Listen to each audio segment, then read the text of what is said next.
YouTube আমাকে reuse content issue দিয়েছে এবং আমার মনিটাইজেশন তুলে নিয়েছে।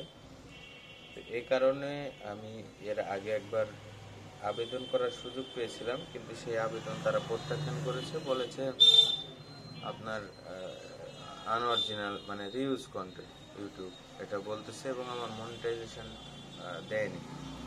আবার 3 মাসের সময় একটা ডেট দিয়েছে, 3 মাস পরে আবার রিঅ্যাপ্লাই করতে পারবো।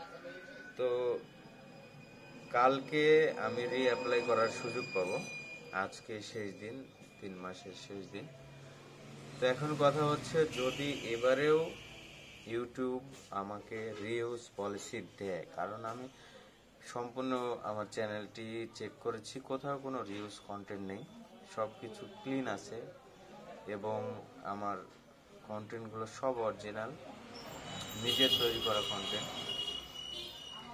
এরপরেও যদি ইউটিউব আমাকে রিউজ কন্টেন্ট ইস্যু দিয়ে থাকে, তো এটা হচ্ছে আমার ইউটিউবে মানে শেষ ভিডিও আর কি, শেষ কাজ।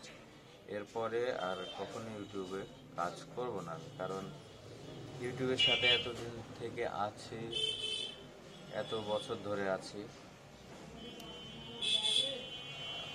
এরকম ঘটনা আমার সাথে ঘটেনি কখনো।